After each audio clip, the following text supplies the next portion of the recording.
बहू की अकल कैसे ठिकाने आई। प्रेरणादायक कहानी। सुनो, कल मम्मी पापा आ रहे हैं, 10 दिन रुकेंगे, एडजस्ट कर लेना। मयंक ने स्वाति को बेड पर लेटते हुए कहा। कोई बात नहीं, आने दीजिए, आपको शिकायत का कोई मौका नहीं मिलेगा। स्वाति ने भी प्रति उत्तर में कहा और स्वाति ने लाइट बंद कर दी और दोनों सो गए। सुबह जब मयंक की आंख खुली तो स्वाति बिस्तर छोड़ चुकी थी। चाय ले लो, स्वाति ने मयंक की तरफ चाय की प्याली को बढ़ाते हुए कहा। और तुम आज इतनी जल्दी नहा ली? हाँ, तुमने रात को बताया था कि आज मम्मी पापा आने वाले हैं, तो सोचा घर को कुछ व्यवस्थित कर लूं। स्वाति ने चाय की चुस्की लेते हुए कहा। वैसे किस वक्त तक आ जाएंगे वे लोग? दोपहर वाली गाड़ी से पहुंचेंगे, 4 तो बज ही जाएंगे। मयंक ने चाय का कप खत्म करते हुए जवाब दिया। स्वाति, देखना कभी पिछली बार की तरह। नहीं नहीं, पिछली बार जैसा कुछ भी नहीं होगा। स्वाति ने भी कप खत्म करते हुए मयंक को कहा और उठकर रसोई की तरफ बढ़ गई। मयंक भी ऑफिस जाने के लिए तैयार होने के लिए बाथरूम की तरफ बढ़ गया। नाश्ता करने के बाद मयंक ने स्वाति से पूछा, तुम तैयार नहीं हुई? क्या बात है, आज स्कूल की छुट्टी है? नहीं, आज तुम निकलो, मैं ऑटो से पहुंच जाऊंगी, थोड़ा लेट निकलूंगी। स्वाति ने लंच बॉक्स थमाते हुए मयंक को कहा। बाय बाय कहकर मयंक बाइक से ऑफिस के लिए निकल गया और स्वाति घर के कामों में लग गई। मुझे तो बहुत डर लग रहा है। मैं तुम्हारे कहने से वहां चल तो रहा हूं, लेकिन पिछली बार बहू से जिस तरह खटपट हुई थी, मेरा तो मन ही भर गया था। ना जाने ये 10 दिन कैसे जाने वाले हैं। मयंक के पिताजी मयंक की मम्मी से कह रहे थे। अजी, भूल भी जाइए, बच्चे हैं, कुछ हमारी भी तो गलती थी। हम भी तो उसे कुछ ज्यादा ही उम्मीद लगाए बैठे थे। उन बातों को साल भर बीत गया है, क्या पता कुछ बदलाव आ गया हो। इंसान हर पल कुछ नया सीखता है, क्या पता कौन सी ठोकर किसको क्या सिखा दे। मयंक की माँ ने पिताजी को हौसला देते हुए कहा। मयंक की माँ यह कहकर चुप हो गई और याद करने लगी। 2 भाइयों में मयंक बड़ा था और विवेक छोटा। मयंक गांव से 10वीं करके शहर आ गया आगे पढ़ने के लिए, और विवेक पढ़ाई में कमजोर था, इसलिए गांव में ही पिताजी का खेती बाड़ी में हाथ बटाने लगा। मयंक बीटेक करके शहर में ही 20,000 रुपए की नौकरी करने लगा। स्वाति से कोचिंग सेंटर में ही मयंक की जान पहचान हुई थी। यह बात मयंक ने स्वाति से शादी के कुछ दिन पहले बताई। पिताजी कितने दिन तक नहीं माने थे इस रिश्ते के लिए।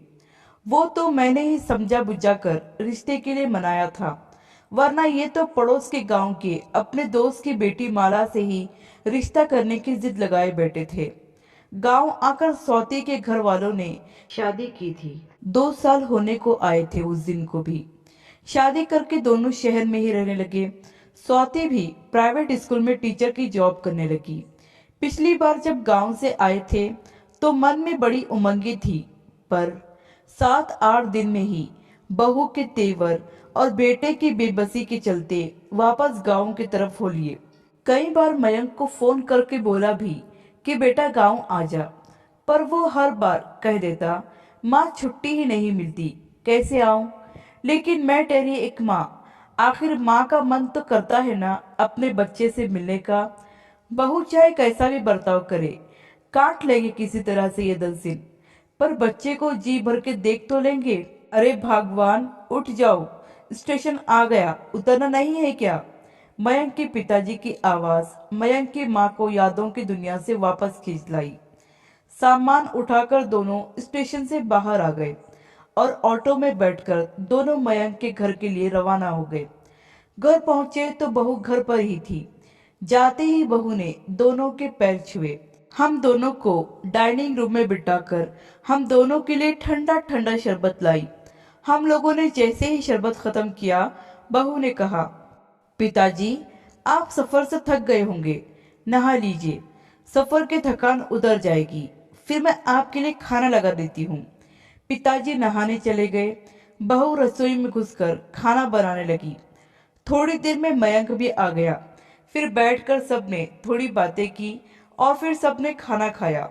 मयंक और बहू सोने चले गए और हम भी सो गए। सुबह 5 बजे पिताजी उठे तो बहू उठ चुकी थी। पिताजी को उठते ही गर्म पानी पीने की आदत थी। बहू ने पहले से ही पिताजी के लिए पानी गर्म कर रखा था। नहा धोकर पिताजी को मंदिर जाने की आदत थी। बहू ने उनको जल से भरकर लोटा दे दिया। नाश्ता भी पिताजी की पसंद का तैयार था। सबको नाश्ता करवाकर बहू मयंक के साथ चली गई। पिताजी ने भी चैन की सांस ली। चलो अब 4-5 घंटे तो सुकून से निकलेंगे। दिन के खाने की तैयारी बहू करके गई थी, सो मैंने 4-5 रोटियां हम दोनों के लिए बनाई और खा ली। स्कूल से आते ही बहू फिर से रसोई में घुस गई और हम दोनों के लिए चाय बना लाई। शाम को हम दोनों को लेकर बहू पास के पार्क में गई। वहां उसने हमारा परिचय वहां बैठे बुजुर्गों से करवाया। वो अपनी सहेलियों से बात करने लगी और हम अपने नए परिचितों से परिचय में व्यस्त हो गए। शाम के 7 बज चुके थे। हम घर वापस आ गए। मयंक भी थोड़ी देर में घर आ गया। बैठकर खूब सारी बातें हुई।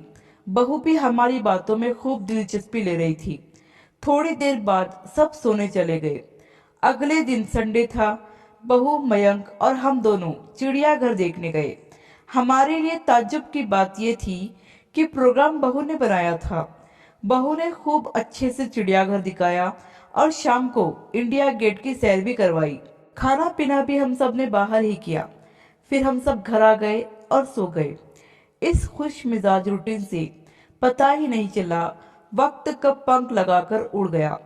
कहाँ तो हम सोच रहे थे कि 10 दिन कैसे गुजरेंगे और कहाँ 15 दिन बीत चुके थे।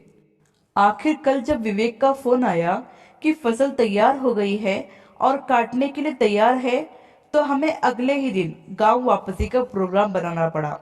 रात का खाना खाने के बाद हम कमरे में सोने चले गए तो बहू हमारे कमरे में आ गई।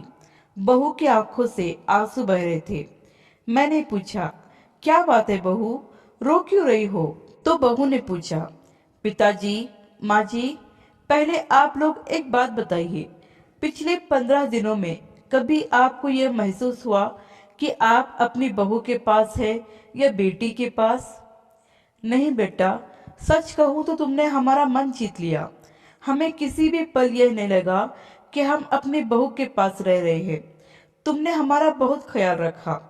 लेकिन एक बात बताओ बेटा, तुम्हारे अंदर इतना बदलाव आया कैसे?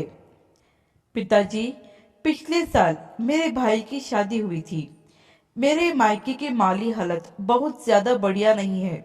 इन छुट्टियों में जब मैं वहां रहने गई तो मैंने अपने माता पिता को एक एक चीज के लिए तरसते देखा। बात बात पर भाभी के हाथों तिरस्कृत होते देखा। मेरा भाई चाह कर भी कुछ नहीं कर सकता था। मैं वहां उनके साथ हो रहे बर्ताव से बहुत दुखी थी। उस वक्त मुझे अपनी करनी याद आ रही थी कि किस तरह का सलूक मैंने आप दोनों के साथ किया था। किसी ने यह बात सच ही कही है कि जैसा बोओगे वैसा काटोगे। मैं अपने माँ बाप का भविष्य तो नहीं बदल सकती, लेकिन खुद को बदलकर मैं यह उम्मीद तो अपने आप में जगा ही सकती हूँ कि कभी मेरी भाभी में भी बदलाव आएगा और मेरे माँ बाप भी सुखी होंगे। बहू की बात सुनकर मेरी आंखें भर आई। मैंने बहू को खींचकर गले से लगा लिया। हाँ बेटा, अवश्य एक दिन अवश्य ऐसा होगा। ठोकर सबको लगती है, लेकिन संभलता कोई कोई है। लेकिन हम दुआ करेंगे कि तुम्हारी भाभी भी संभल जाए। बहू अब भी रोई जा रही थी। उसकी आंखों से जो आंसू गिर रहे थे वो शायद उसकी पिछली गलतियों के प्रायश्चित के आंसू थे। आशा करती हूँ कहानी आपको पसंद आई होगी। इस कहानी पर आपकी क्या राय है हमें कमेंट करके जरूर बताइए। कहानी पसंद आई हो तो लाइक और शेयर करना बिल्कुल भी ना भूलिए। चैनल पर नए हो तो चैनल को सब्सक्राइब जरूर कीजिए। कहानी सुनने के लिए आपका बहुत बहुत धन्यवाद।